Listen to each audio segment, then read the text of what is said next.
tus últimos días, Últimos ¿no? momentos, sí. Entonces estamos estudiando este último tiempo de él, entonces pues vamos a entenderlo un poquito más hoy. Hoy entraremos un poquito más de lleno. Hoy finalizamos el capítulo 26 y entramos en el capítulo 27 donde realmente empieza, yo digo, lo más trágico Sí. en sentido humano, desde la perspectiva humana, ¿no?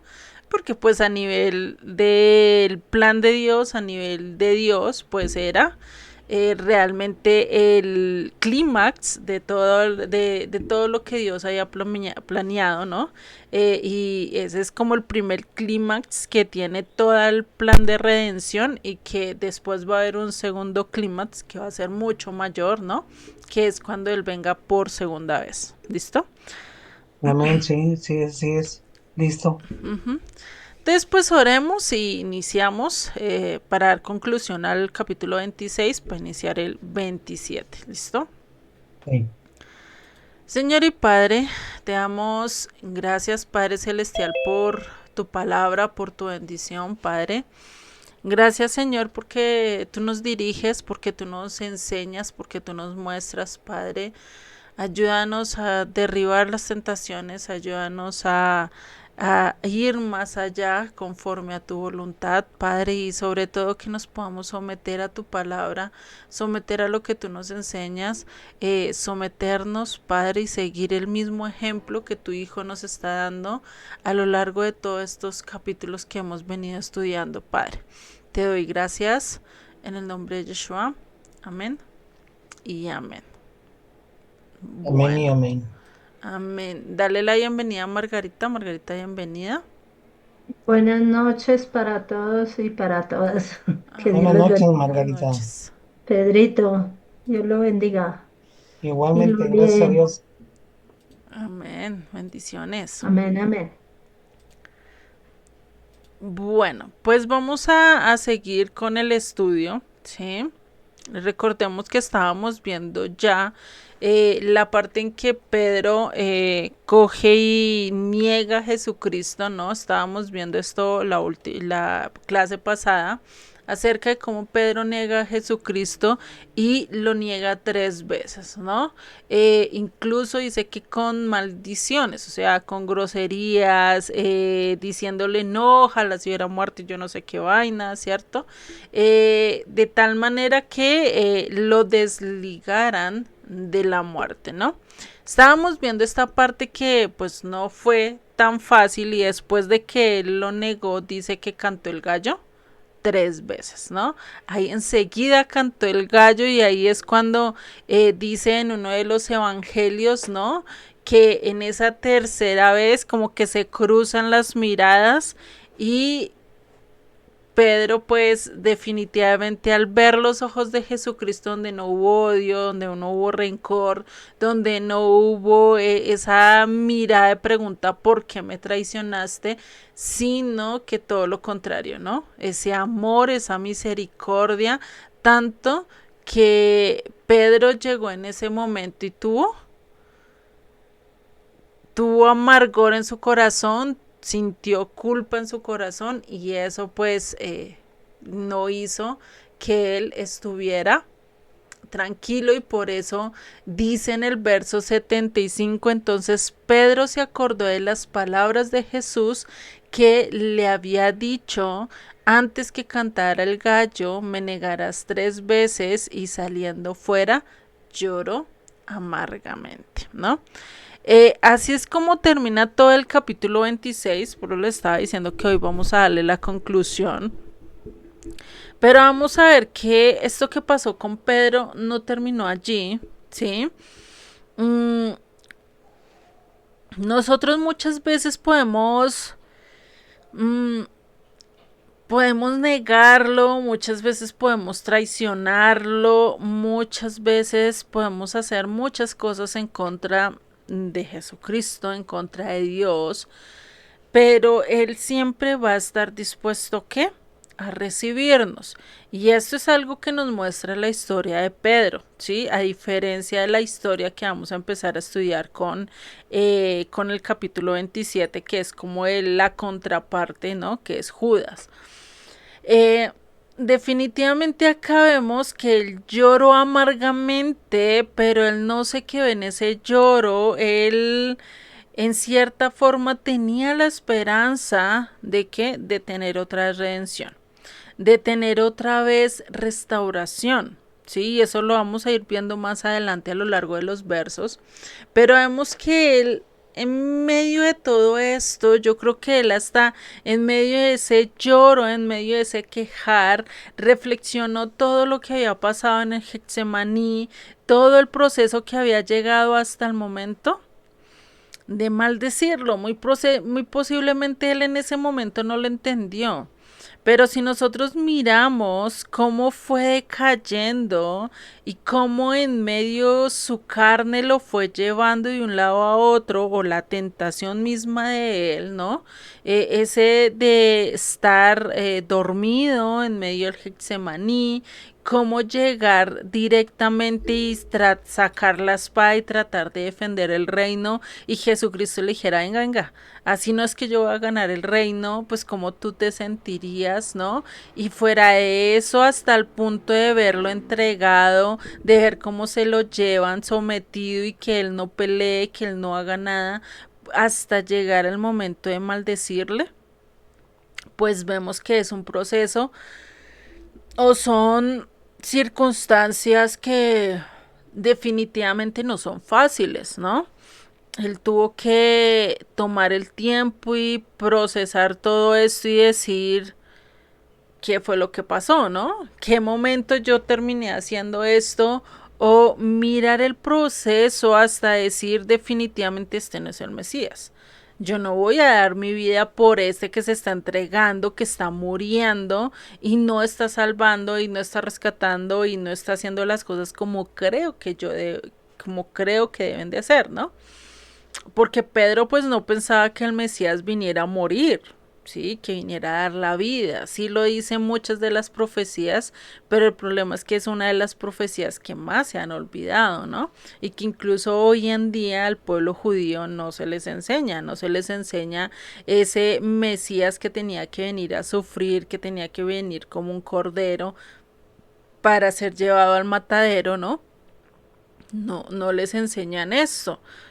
Pasan por largo, incluso Isaías 53 no lo leen, Salmo 22 lo ligan directamente con Israel, ¿no? Entonces, cosas así por el estilo, vemos que dejan que ninguno entienda el por qué Jesucristo tenía que morir a como lo hemos venido nosotros estudiando. Por eso esas falsas expectativas que él tuvo acerca del Mesías, que tuvo acerca de Jesucristo, pues se fueron decayendo, ¿no? Se fueron cayendo desde el momento que estaba en Getsemaní, muy posiblemente al momento de ver que llegaron a apresarlo, de ver cómo él se entregaba, de ver todo este proceso que estaban empezando a tener, ¿no? Él se desilusionó hasta el tal punto que terminó apartándose. Lo que vimos que Jesucristo les había dicho, ustedes se escandalizarán de mí, ustedes se apostatarán de mí, ¿sí? Y eso pues realmente fue lo que hizo Pedro en cierto sentido, ¿no? Los demás también lo hicieron y es curioso porque nosotros tenemos más presente a Pedro, pero todos los discípulos que hicieron huyeron, se desconectaron, dijeron este definitivamente no es el Mesías, no sabemos qué camino tomó todos ellos, pero el único que nos muestra acá es a Pedro, ¿no? Ese camino y que muy posiblemente los otros terminaron renunciando a su llamado. Por eso Jesucristo cuando hace la restauración de Pedro, pues trató no solo con él, sino con aquellos que estaban a su alrededor. Imagínate esa mirada que tendría que haber tenido Jesucristo con Pedro en ese momento, a tal punto de que Pedro llorara amargamente, se entristeció eh, tanto porque en la mirada muy posiblemente de Jesús no había reproche, no había odio, había solo amor. Ese amor genuino, ese amor de comprensión, una mirada donde dice, no me importa que me hayas traicionado, no me importa que hayas maldecido de mí, aún así te amo, ¿no? O sea, imagínate. Eso creo que ninguno de nosotros nos quedaríamos igual, ¿no? O seguiríamos caminando igual. Yo creo que terminaríamos igual que Pedro, llorando amargamente porque hemos traicionado, porque hemos fallado, porque incluso repetidas veces estamos haciendo lo contrario a lo que Dios nos está pidiendo, ¿no? Y eso es algo que pasó y a veces nosotros hemos entendido que hemos hecho algo mal y hemos llorado amargamente, hemos estado dándonos cuenta que terminamos haciendo algo muy parecido a lo de Pedro, o incluso en esos momentos de aflicción, en esos momentos de decir, Dios mío, no puedo más, por más que intento, por más que quiero, sigo haciendo lo contrario, sigo haciendo lo malo, no puedo cambiar, o simplemente cometimos un error y dijimos, te fallé, estoy igual que Pedro, te negué, ¿sí? O miles cosas que nos pudo haber pasado hasta el punto de haber que estado en el quebranto, en el lloro, porque nos hubiéramos dado cuenta de ese nivel de decadencia que tuvimos, ¿no? Y en el Evangelio de Juan nos relata la restauración que Pedro tuvo después de este momento. Después de este momento, Pedro dejó todo su llamado. Pedro lo que quiso fue volver a lo que él estaba haciendo antes, que era ser que pescador. Se decepcionó de todo lo que había pasado. Muy posiblemente dirá, este era otro rabino más, este era otro pseudo mesías que se levantó, pero no era el que queríamos, no era posiblemente el que esperábamos, ¿no? Y por eso se indignó, muy por eso se decepcionó tanto que definitivamente dice en Juan 21:3, dice, Simón Pedro les dijo, voy a pescar. Imagino que hubo varios días que pasaron tratando de asimilar todo lo que había pasado, o no días, pocos horas más bien, trataron de asimilar todo lo que había pasado, de mirar qué iban a hacer, ¿no? Hasta llegar en un momento y decir, venga, no estamos haciendo nada, voy a ir a pescar. ¿Y qué pasó con los otros que estaban a su alrededor? Dijeron, vamos contigo. Muy posiblemente era todos aquellos con los que él más se pasaba, que era con los hijos de Zebedeo. Entre esos, muy posiblemente, no, el discípulo amado no estaba ahí. El discípulo amado fue uno de los que estuvo hasta la muerte con Jesucristo. Sí, eso pues ya lo vamos a ver más adelante. Del resto, pues todos que hicieron, dejaron atrás a Jesucristo y se fueron directamente a lo que ellos pensaban que era correcto. No sabemos si fue esto pasó en el transcurso del tiempo o qué hicieron en el transcurso del tiempo hasta que Jesucristo resucitó. Recordemos que eso fue casi 3 días. Antes Pedro lo estaba negando, es decir, 3 días, 4 días antes, 4 días antes más o menos, era que Pedro lo estaba negando porque acá estaba que estaba en la casa de Caifás, todavía no estaba, hasta ahora estaba comenzando el 14 de Abid, ¿no? Y recordemos que la cena de Pesat con el inicio del chabatón de panes sin levadura, pues iniciaba al terminar el 14 de Abid, iniciar el 15 de Abid, ¿no? Entonces por eso estamos hablando que todavía faltaban casi 4 días hasta la resurrección, es decir, casi 4 días antes de llegar al día de reposo, ¿sí? Que es cuando realmente Jesucristo resucita. Entonces, si vemos, él dice que voy a pescar y muy posiblemente esto, por el texto y por lo que va pasando a lo largo de esa noche, muy posiblemente esto ocurre en después de Pesach. ¿Por qué lo digo? Porque ellos se encuentran con Jesucristo casi después de la medianoche, ¿sí? Y Jesucristo ya para las 6 de la tarde del día de reposo o el día séptimo, él ya tenía que haber ¿qué? Resucitado, ¿sí? Entonces, y eso lo vamos a ir viendo cronológicamente un poquito más, ¿vale? Entonces, ¿qué les dice él? Voy a pescar, me voy a pescar. Ellos dijeron, nosotros también voy con ustedes, contigo me voy a ir allá a pescar. Y fueron y entraron en una barca y aquella noche, ¿qué pasó? No pescaron nada. Imagínate, ellos estando allá en el mar de Galilea, tratando de estar pescando y muy posiblemente reflexionando y recordando todo lo que había pasado a lo largo del mar de Galilea. La multiplicación de los panes, recordemos que fue a orillas del mar de Galilea. Fuera de eso, el ver a Jesucristo que se acercó como un fantasma y Pedro caminó sobre las aguas. El cómo Jesucristo calmó las tempestades. El cómo todo esto los hizo recordar, ¿no? Y muchos otros milagros que pasó muy cerca de allí del mar de Galilea. Imagino que ellos pensando allí en ese momento de noche fría, el estar pensando y decir, venga, pero él hizo todo esto, ¿cómo así? Que va a morir y que ya hasta acá llegó todo, ¿no?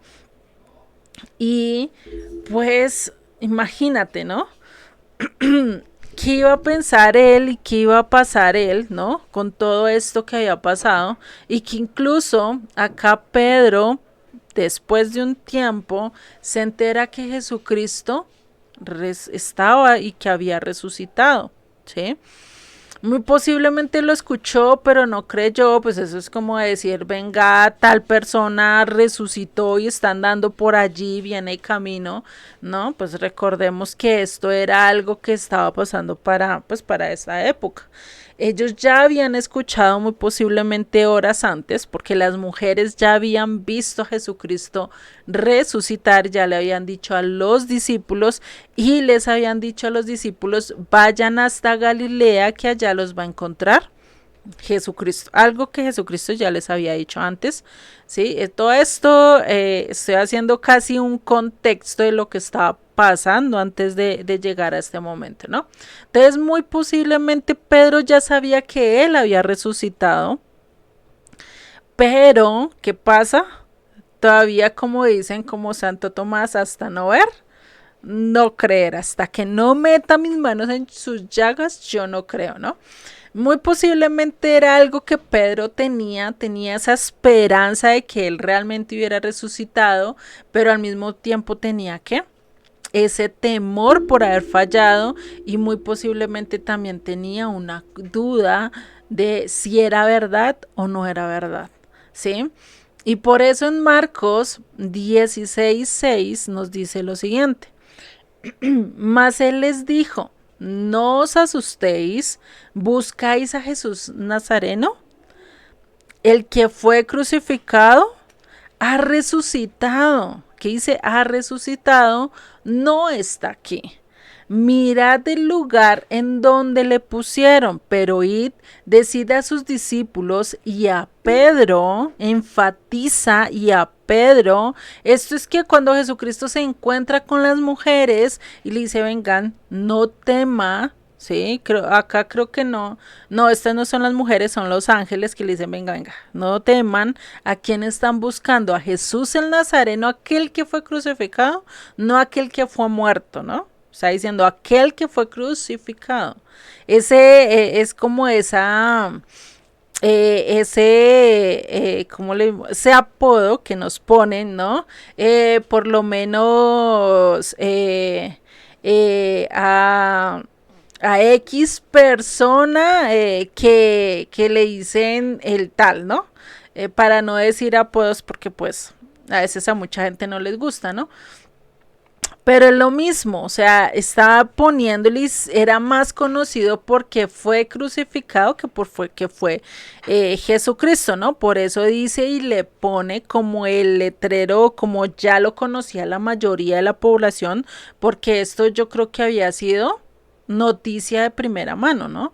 Esas que salen en última hora, ¿no? Y todo el país se entera. Asimismo, estaba esta noticia que había corrido de voz en voz hasta lugares muy lejanos, ¿no? Y por eso le está diciendo a ella estos ángeles, venga, él no está acá, ¿sí? Pero que dice, dígale a los discípulos y en especial a Pedro, que él va delante a vosotros a Galilea, allí le veréis como os dijo. Él ya se los había dicho antes, él ya le había dicho y les había recordado con antelación que se iban a encontrar después de su resurrección en Galilea, ¿no? Y por eso dice el verso 8. Y ellas se fueron huyendo del sepulcro porque les había tomado temblor y espanto, ni decían nada a nadie porque tenían miedo. ¿Quién de nosotros no, no? O sea, imagínate, vamos a la tumba de X persona y cuando llegamos, la tumba está vacía, no hay nada y fuera de eso encontramos a dos personas que nos dicen, venga, él no está acá, pero está por allá caminando allá al frente, ¿no? Los espera en tal lado, ¿no? Imagínate, o sea, eso es como de locos. Sí, no sé si ustedes habrán puesto a pensar, pero ¿qué sería ver directamente a su familiar ahí resucitado? No es algo bueno, ¿sí? Que ustedes estén durmiendo, se levanten ahí medio dormidos y le golpeen la puerta y preciso sea aquel que murió hace bastante tiempo, ¿no? Ya 3 días después de muerto, pues eso no es noticia fácil de digerir, ¿no?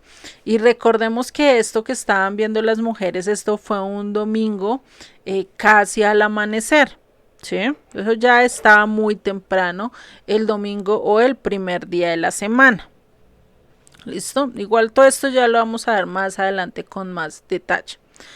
Entonces después de esto, Jesucristo se encuentra con ellos en el mar de Galilea.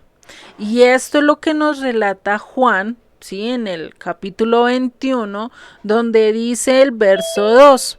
Estaban juntos Simón Pedro, Tomás llamado el Dídimo, Natanael el de Caná de Galilea, los hijos de Zebedeo, acá quienes estaban, Jacobo y Juan, ¿no? Juan el discípulo amado, el que escribió el Evangelio, las 3 cartas de Juan y Apocalipsis, ¿no? Y otros 2 de sus discípulos. Simón Pedro les dijo, voy a pescar. Ellos le dijeron, vamos nosotros también contigo. Fueron y entraron en una barca y aquella noche, ¿qué pasó? No pescaron nada. Cuando ya iba amaneciendo, pero les digo que muy posiblemente fue el primer día, o no sabemos si fue el primer día, porque recordemos que las mujeres escucharon esto y muy posiblemente ya había pasado tiempo. Recordemos que ir de un lugar a otro, posiblemente todos los discípulos estaban en Jerusalén, o no sabemos, ¿no? Pero llegó la voz hasta que todos llegaron allá a Galilea, sí, que era donde realmente ellos estaban pescando y estaban pescando desde la noche anterior. Muy posiblemente fue el domingo en la noche, primer día de la semana en la noche. No sabemos con exactitud. Sí, estoy haciendo más o menos los tiempos en los que Jesucristo se le presentó, ¿sí?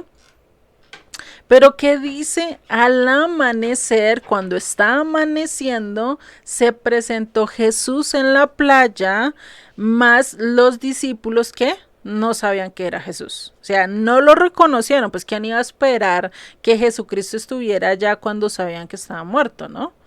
Es muy difícil nosotros estar esperando que X familiar nos espere en un lugar que nos había dicho antes de su muerte, ¿no?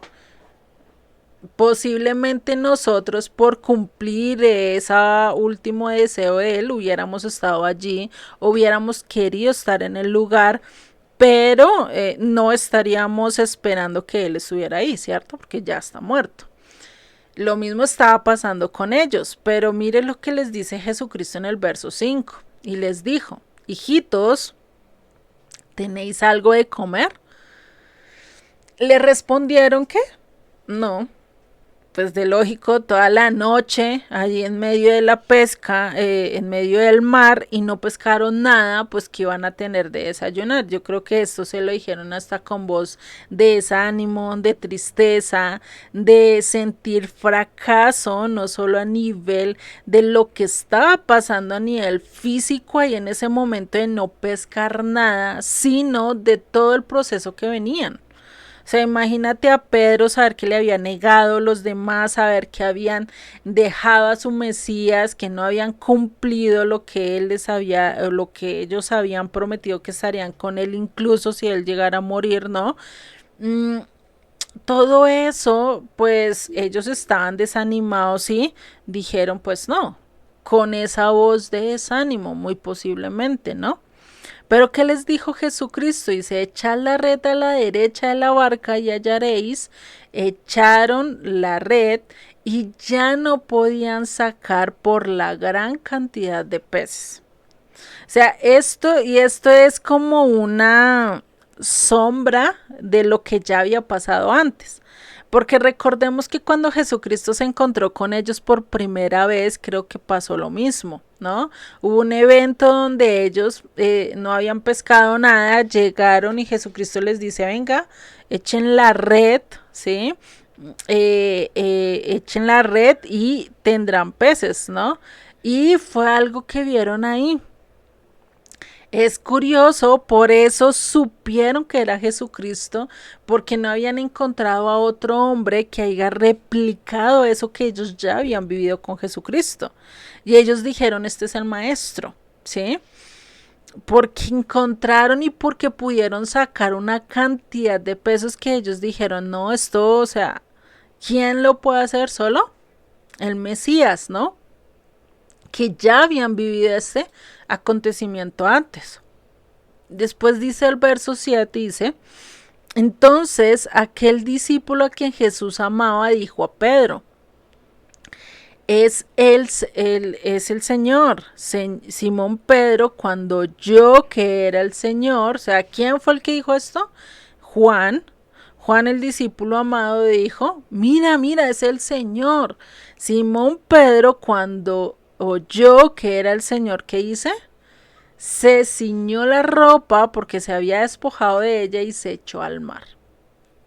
No lo pensó 2 veces, no lo pensó 3 veces, dijo, este es mi momento de restauración. Solo llegando ante los pies de él puedo resarcir, puedo hacer un cambio de aquello que yo hice antes.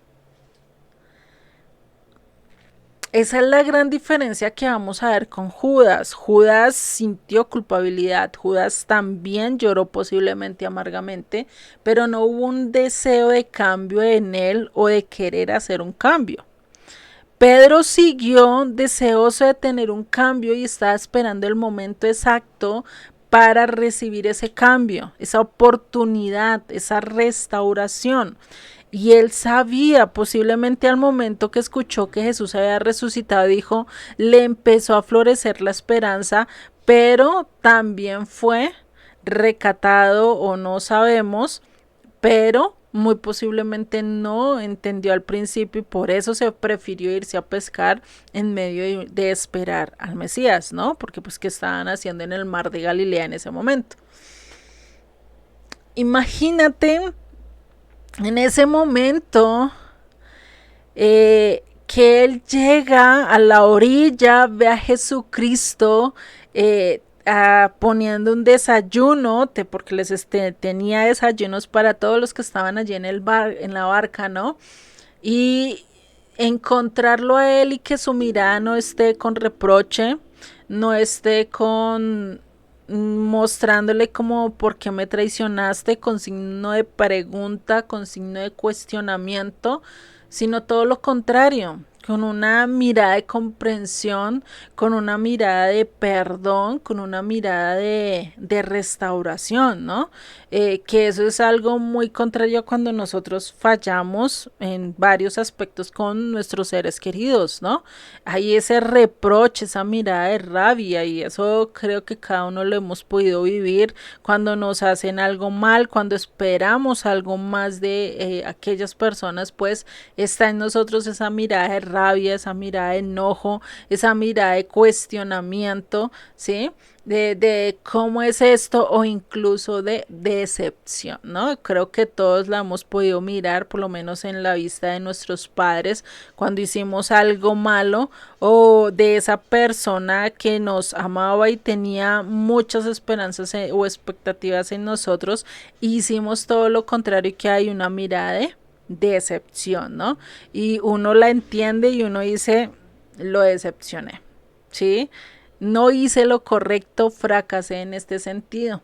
Pero curiosamente, Jesucristo muestra otra mirada, otro que él no entendió y que él vio, y por eso dice en el verso 8, y los otros discípulos vinieron con la barca arrastrando la red de peces, pues no distaban de tierra, sino que como 200 codos, es decir, no estaban muy lejos. Por eso cuando Jesucristo les preguntó si tenían que comer, muy posiblemente ellos ya venían cansados, ya estaba llegando el amanecer, ya dijeron, acá ya no podemos hacer más, mejor nos vamos a la casa a descansar y después volvemos a venir, ¿no? Muy posiblemente eso estaban diciendo eso, y al momento en que se encontraron con él todavía había espacio para echar la red y tener una buena pesca, ¿no?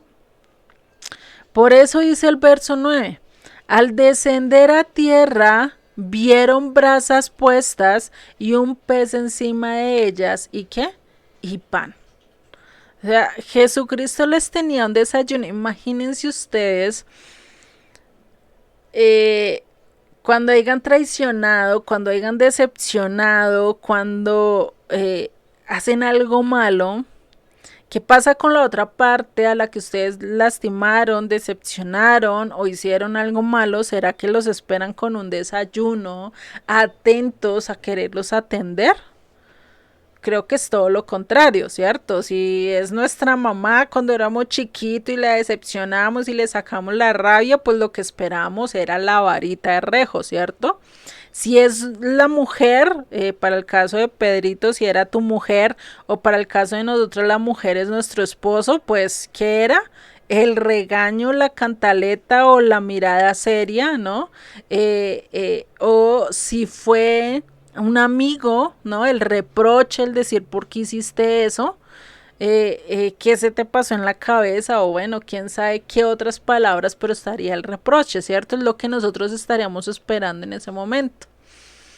Pero curiosamente Jesucristo no les dijo nada de eso, ni siquiera tocó el tema. Es curioso, porque vamos a ver que ni siquiera tocó el tema, los estaba esperando con un desayuno. El primer encuentro que todos los discípulos tuvieron con Jesucristo fue un desayuno con él. Una comunión, un evento de cercanía. ¿Ustedes creen que que ellos en ese momento no recordaron todo lo que habían vivido con su maestro? Y verlo allí al lado de ellos resucitado, dirían, sí, este es el Mesías.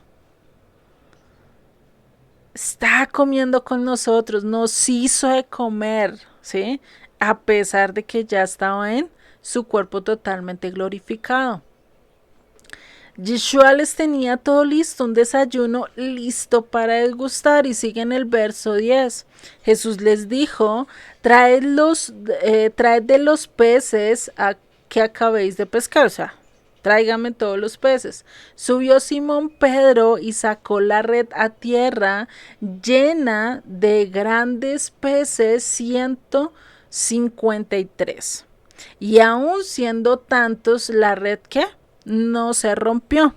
Y recordemos que en esta historia está llena de simbolismos. Creo que ya la hemos estudiado antes, pero es bueno recordar los simbolismos.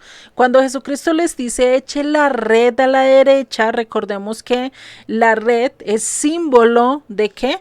De la palabra de Dios. Eso lo vemos con la parábola de la red, que habla Jesucristo, si no estoy mal, en Mateo 13, lo vimos, ¿no? Pero es bueno recordar ciertos simbolismos que ya habíamos visto anteriormente. Entonces, lo que está diciendo Jesucristo es que ustedes van a ir con misericordia a llevar mi palabra. ¿Para qué? Para traer grandes peces delante de mí. ¿Por qué les digo esto? Esto es lo que realmente Jesucristo les estaba diciendo. Cuando les dice eche la red a la derecha, les está diciendo háganlo con misericordia. La red, que es la palabra de Dios, ¿sí? Y los peces, estos peces, recordemos que Jesucristo les había dicho, ya ustedes no serán pescadores de peces literalmente, sino de hombres. Entonces, esos peces, y recordemos que a lo largo de las escrituras, Dios a su pueblo, a sus escogidos, le dice peces, donde hay unos que son buenos y donde hay unos que son malos, que son aptos y otros que no son aptos, ¿no? Lo vemos con la parábola de la red. Y acá vemos eso y vemos que pesca 153. Esto está ligado muy con la historia de Moisés, ¿sí? Este 153 porque nos lleva a la historia de Bezaleel. Recordemos que Bezaleel fue uno de los hombres que Dios capacitó, que Dios le dio sabiduría para construir ¿el qué? El tabernáculo. Bezaleel junto con otra persona fueron los dos encargados de hacer toda la obra del templo, eran la cabeza, los que tenían todo el conocimiento y se lo transmitieron dependiendo a cada persona, a las que se dedicaron con la tela y hacer esos telones grandes para todo el tabernáculo, para aquellos que se dedicaron solo a forjar el oro, por lo menos para hacer la menorá, para hacer el arca del pacto, para hacer todo esto tenía que ser con cierto detalle y tenían que saber manejar todo esto, de lo cual Bezaleel fue el arquitecto, ¿sí? ¿Será que el arquitecto va y pone los ladrillos, va y pone los cimientos, va y pone toda la estructura de luz de un apartamento? No. El arquitecto es el que tiene los planos, tiene la visión de lo que va a hacer, pero va y le encomienda a aquellos que están capacitados o que tienen ese talento o que estudiaron para eso.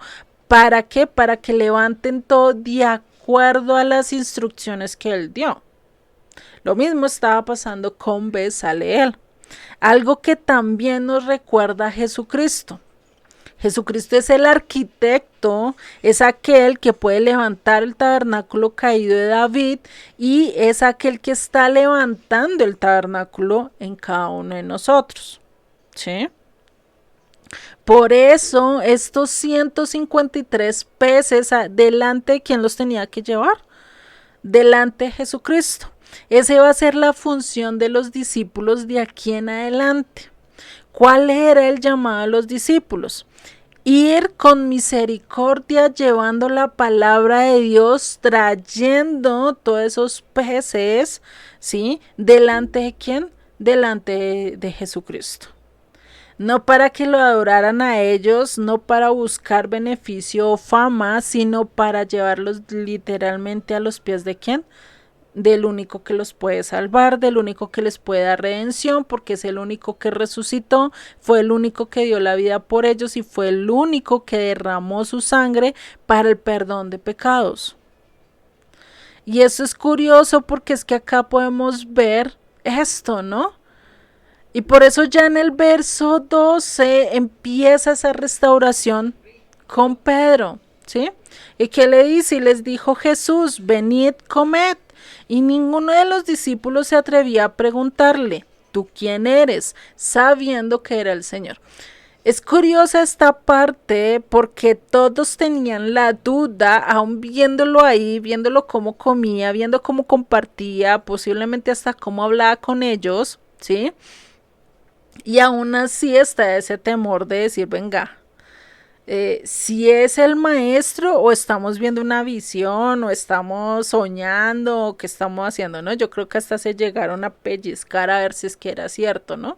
Pues no sabemos la reacción de ellos, ¿no? Por eso dice que no se atrevieron a preguntar. Después dice, vino pues Jesús y tomó el pan y les dio, y asimismo el pescado, de que lo que él había cocido anteriormente, ¿no? Esta era ya la tercera vez que Jesús se manifestaba a sus discípulos después de haber resucitado de los muertos. ¿Sí? Recordemos que 3 veces se le había mostrado, y esto ya lo vamos a ver más adelante cuando entremos al capítulo 28. Creo que la primera vez es... bueno, no la tengo pendiente. Sé que una es cuando se presentó a los 2 discípulos de Emaús. La otra, creo que acá no cuenta la de las mujeres. No sé si la de las mujeres, igual ya lo vamos a estudiar más adelante. Acá sí ya se me escapó este dato. Pero pues ahí vemos que ya es la tercera vez, o sea, ya había el run de que Jesucristo había resucitado, pero posiblemente como no todos lo habían visto, entonces no todos llegaban a entenderlo, ¿no? ¿No, no fue cuando se le apareció a Tomás? Mm, No. no me acuerdo, no te puedo decir si sí o no, muy posiblemente sí.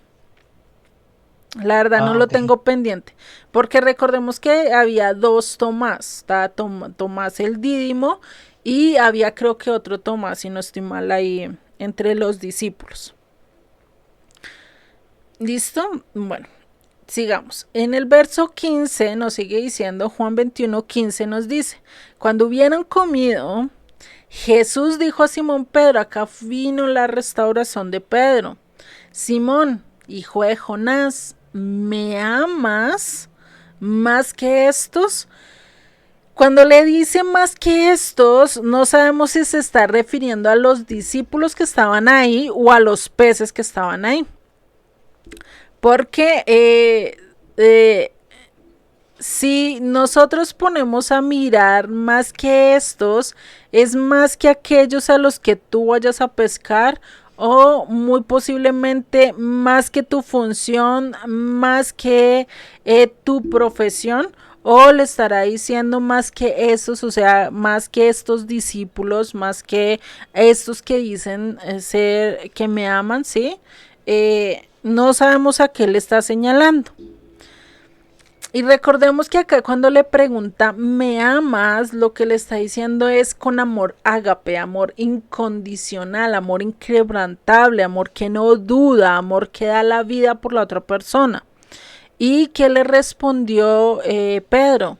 Sí, Señor, tú sabes que te amo, pero acá es que realmente no le está diciendo con amor ágape, le está diciendo con amor fraternal. Sí te quiero. O sea, ese ya no está respondiendo igual que antes. Recordemos que antes de negarlo, antes de que cuando Jesucristo le dijo, tú me vas a negar, que era muy impulsivo al hablar, no pensaba las cosas antes de hablar y era a responder fácil, ¿cierto? Era responder directo y acá muy posiblemente antes de todo esto que había sucedido, muy posiblemente él hubiera dicho, sí, Señor, yo te amo con amor incondicional, ¿sí?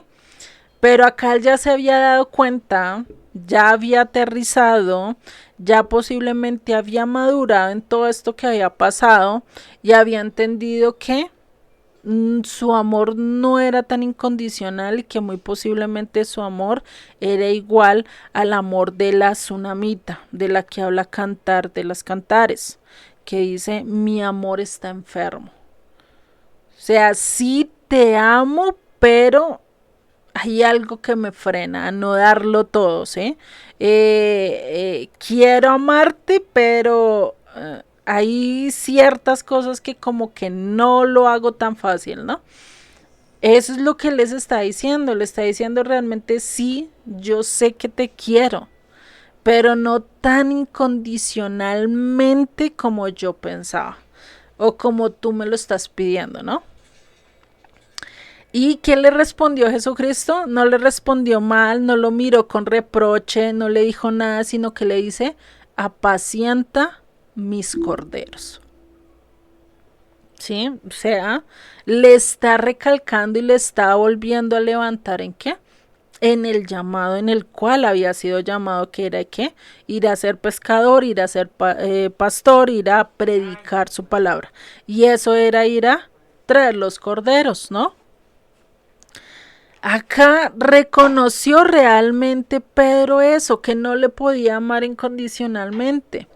Y volvió Jesucristo a preguntarle por segunda vez, verso 16: Simón, hijo de Jonás, ¿me amas con amor incondicional? Pedro le respondió: sí, Señor, tú sabes que te amo. ¿Pero con qué? Con amor fileo, con amor que no es condicional. Volvió y entendió eso, recapacitó, ¿sí? Sabía lo que estaba diciendo, y Jesucristo vuelve y ¿qué les dice? Pastorea mis ovejas.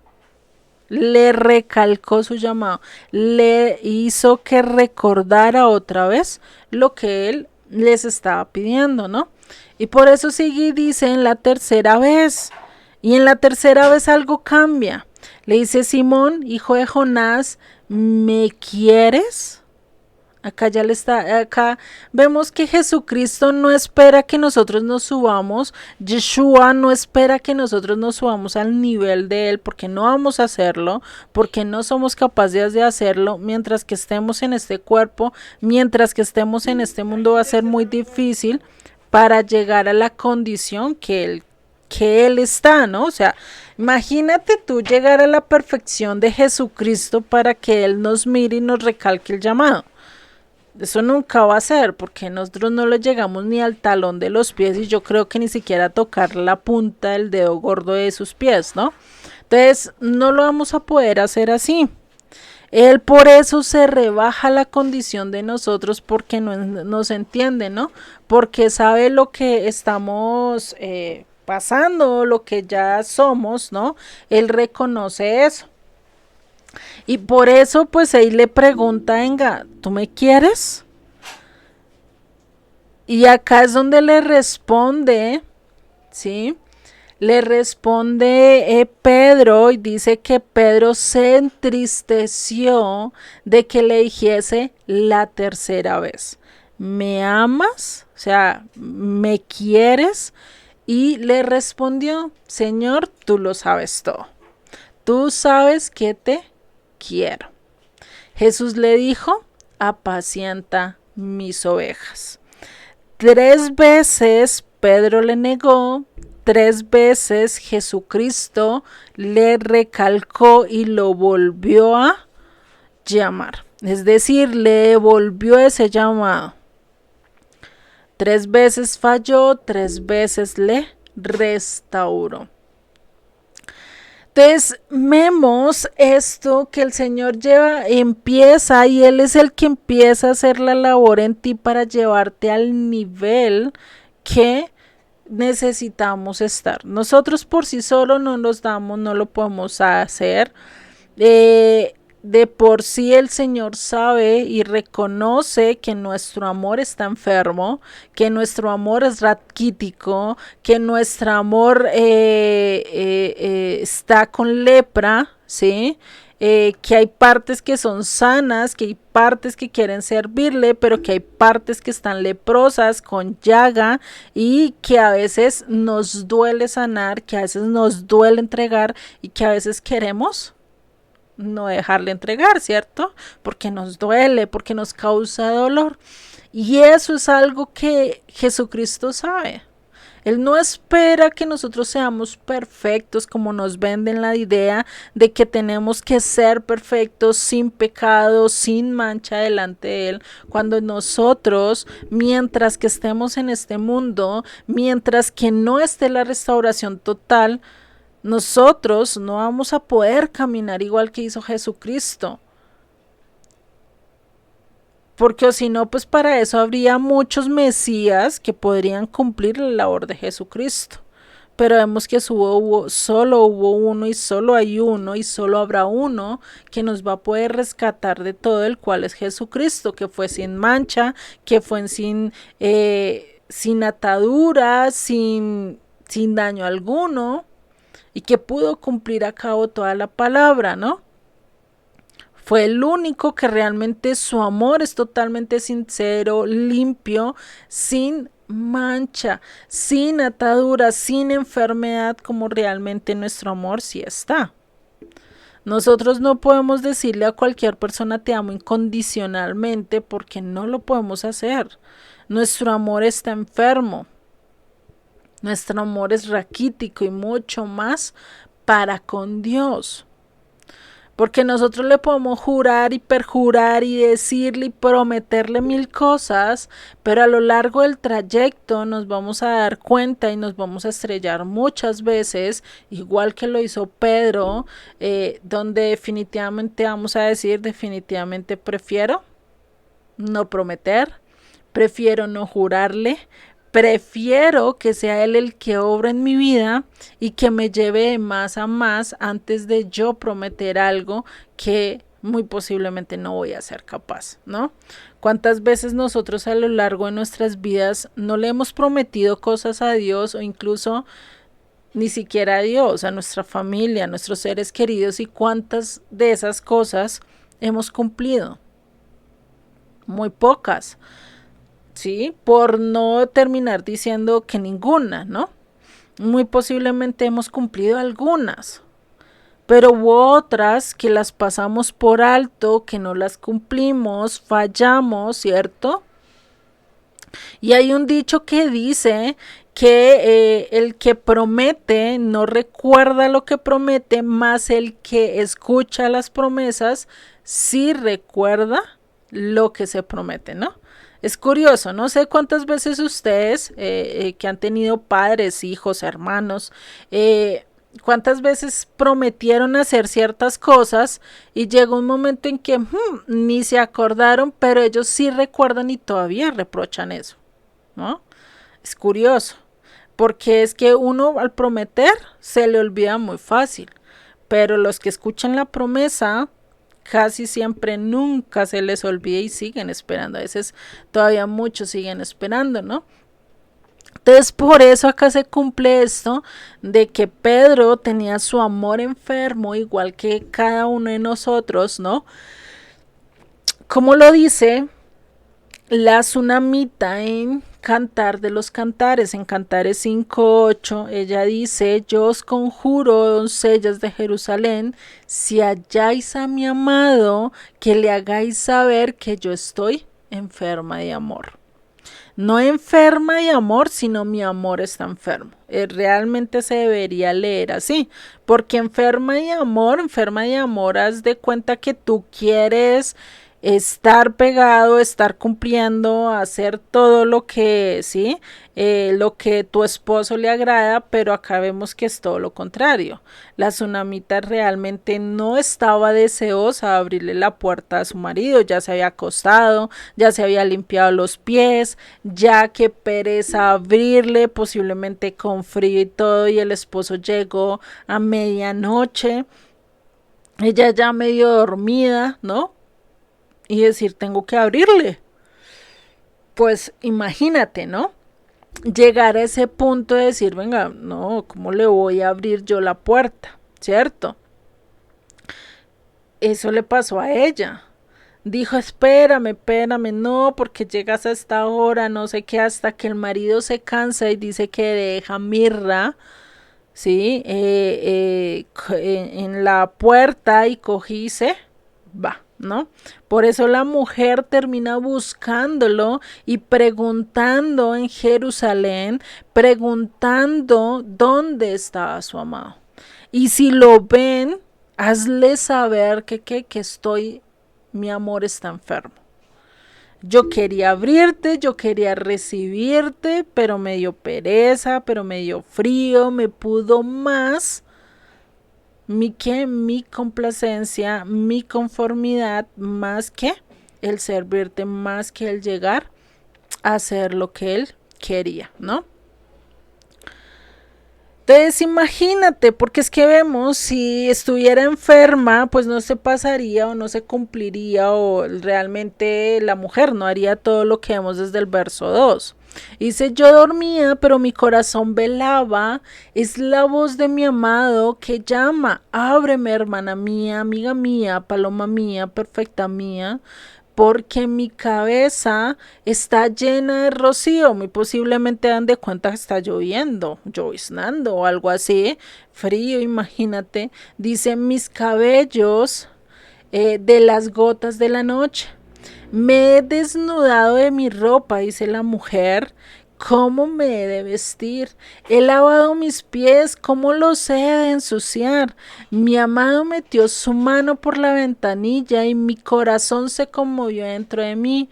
Yo me levanté para abrir a mi amado y mis manos gotearon de mirra y mis dedos de mirra que corría sobre la manecilla del cerrojo y abrí yo a mi amado, pero mi amado se había ido.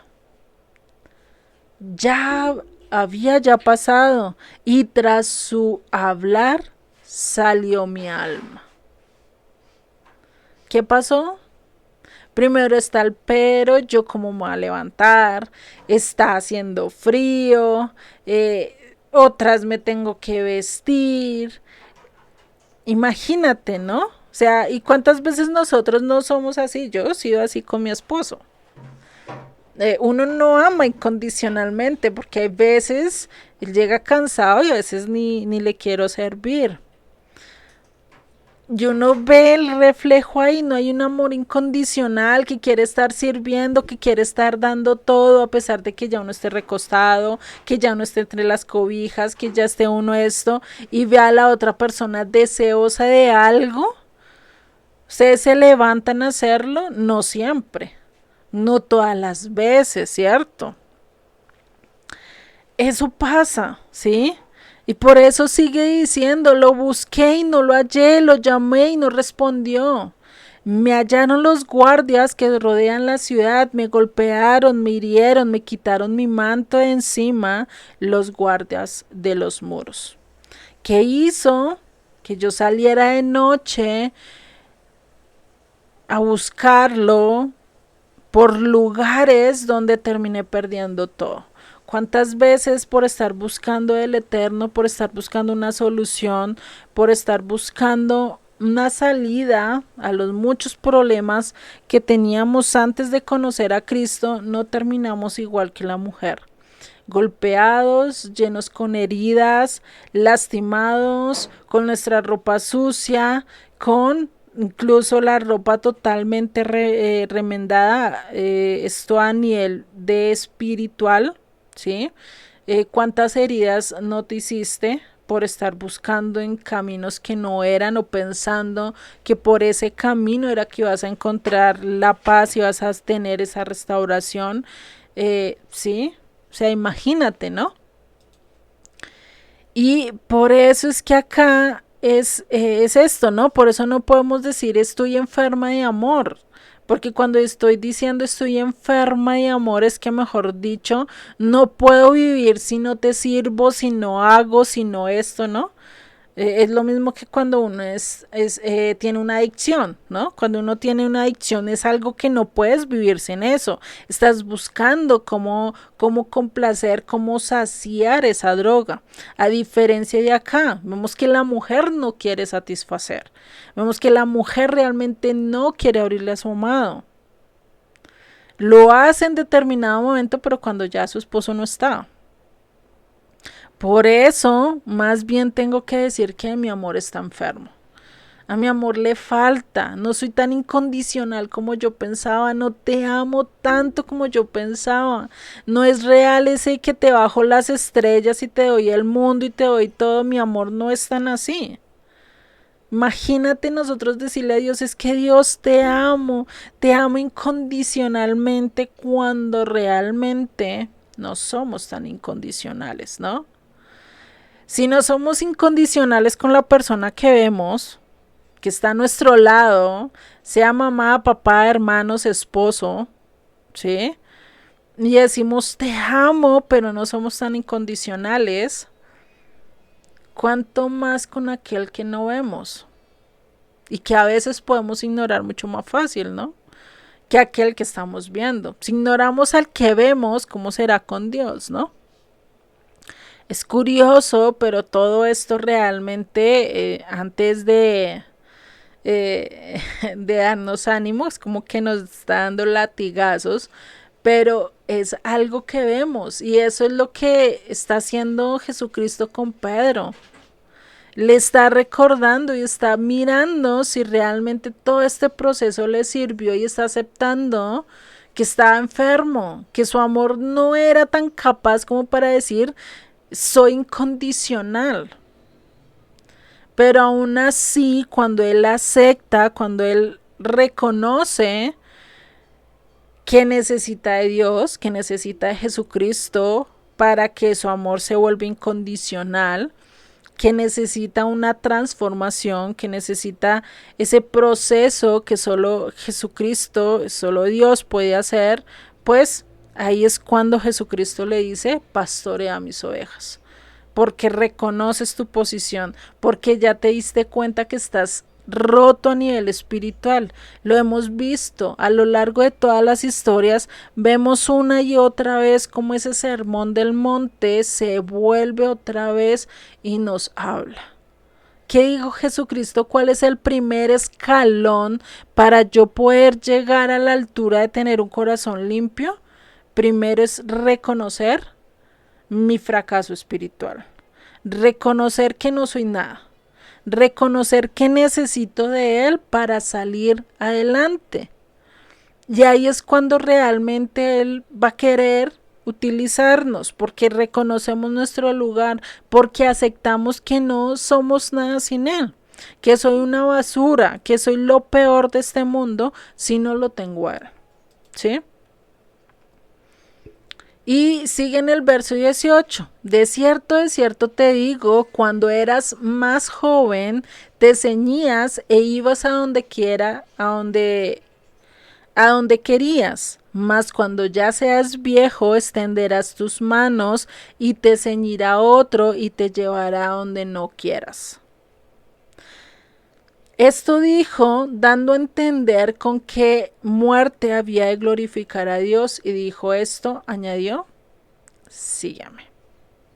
Volvió y le hizo el llamado que le había hecho años atrás. Sígueme. Deja todo lo que estás haciendo, ya no vuelvas otra vez a tu oficio, sino sigue mi llamado. Vuelve y le recalca lo mismo que Pedro entendió hace años atrás y que había dejado de lado. Cuenta la historia o la tradición que Pedro murió crucificado. Incluso dice que cuando a él lo iban a crucificar, él dijo, yo no soy digno de morir como mi Señor. Y por eso murió, ¿qué? Boca abajo, o sea, con la cabeza hacia abajo.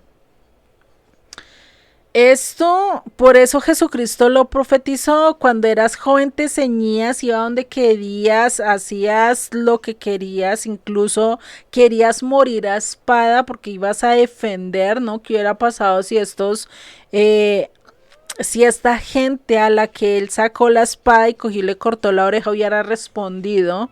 Pues hasta ahí hubiera quedado Pedro, ¿no? Pero ¿qué dice? No, no, no, no, no. Tú no vas a morir así. Y no era tu muerte así. Tú vas a morir. Alguien va a deshacerte y alguien va a querer matarte. Hasta el punto que vas a querer, y que muy posiblemente en ese momento no vas a morir. No vas a querer morir. ¿Sí? Pero ¿qué dice? Vas a tener que madurar hasta ese punto, hasta ese grado de querer dar la vida por mí.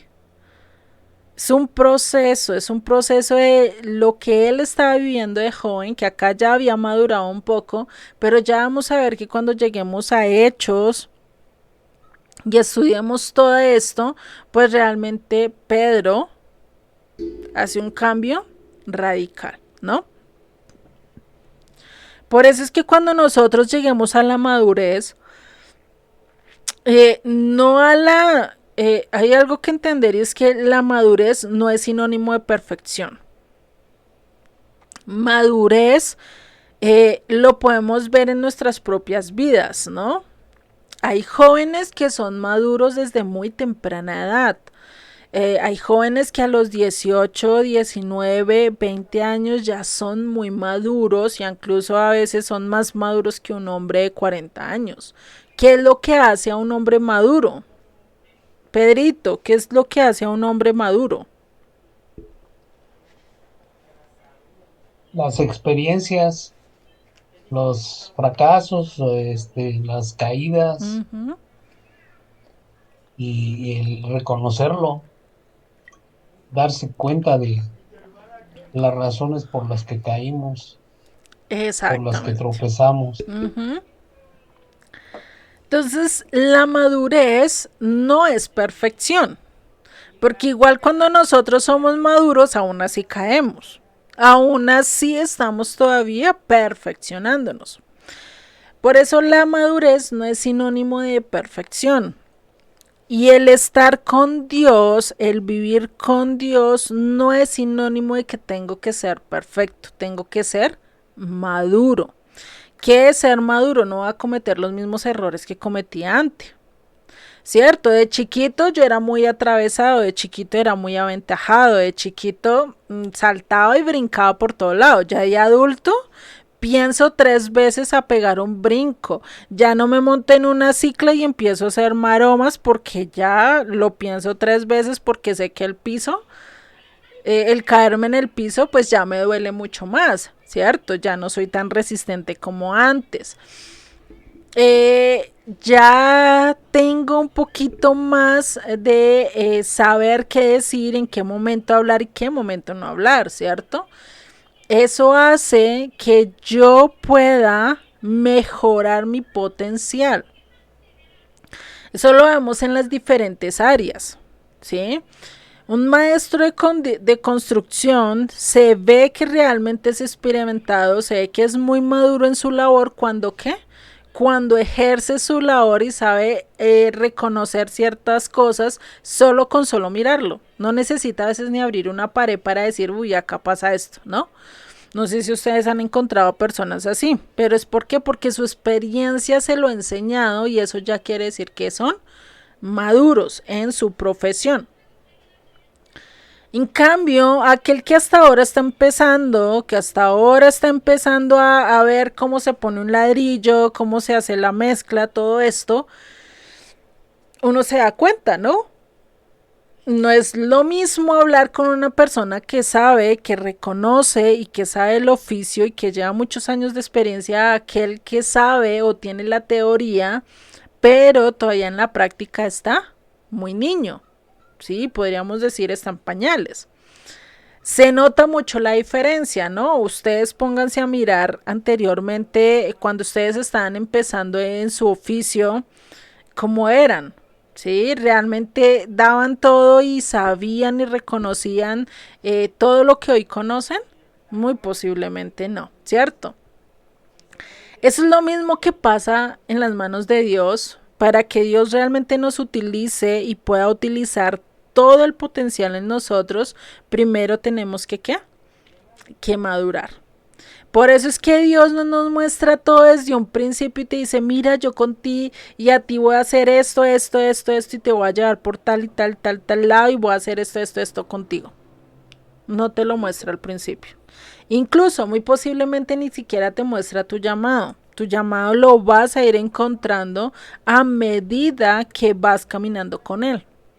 Así me pasó a mí y le ha pasado a mucha gente. Dios es el que va a trabajar en ti y te va a ayudar a madurar a lo largo de tu trayecto debido a tus fracasos, debido a cómo has enfrentado la vida y cómo has enfrentado ese proceso que tuviste. Este mismo proceso que pasó Pedro, el de traicionar, el de apostatar contra Jesucristo, el de abandonarlo, llegó un momento en que él tuvo que reconocer y él tuvo que aceptar que había hecho lo malo, lo incorrecto, y tuvo que aceptar y llegar ante los pies de Jesucristo y decir, definitivamente te falle. Y que muy posiblemente lo hizo. Muy posiblemente en el momento en que mientras que los otros discípulos venían, y Pedro ya había llegado ahí a la playa, muy posiblemente se arrodilló ante Jesucristo, le rogó por misericordia y muy posiblemente hasta por perdón, no sabemos, porque no lo dice las escrituras, pero es algo que posiblemente estaba pasando aquí. O simplemente no lo hizo a nivel físico, pero su alma estaba gritando por perdón. No sé si a ustedes les ha pasado, pero hay momentos en que ustedes, por diferentes circunstancias o porque están rodeados o permanecen muy ocupados a lo largo del día, pero sienten esa congoja en su corazón, que andan clamando a Dios por misericordia, por perdón, y quisieran derrochar su alma, quisieran doblegar su espíritu, pero no pueden en ese momento. No sabemos si Pedro estaría así en ese momento, de no querer mostrar debilidad ante los otros, ¿no? Porque a veces no nos gusta llorar cuando diga mucha gente, no nos gusta demostrar nuestras emociones delante de mucha gente, a lo que sí hacemos mucho mejor cuando estamos en intimidad, ¿no? Muy posiblemente Pedro también era así, no sabemos, ¿no? Pero vemos que Dios sí conocía el corazón, Dios sí conocía las circunstancias y Dios se compadece de nosotros aunque no podamos cumplir su llamado. Él conoce nuestras vidas, Él conoce nuestro corazón y ahí es donde ve realmente cómo nosotros vamos a poder levantarnos, ¿no? No sé si hasta acá tengan dudas, preguntas o quieran hacer algún comentario acerca de este estudio del capítulo 26. Sé que fue siempre larguito, pero creo que vale la pena estudiarlo así a detalle.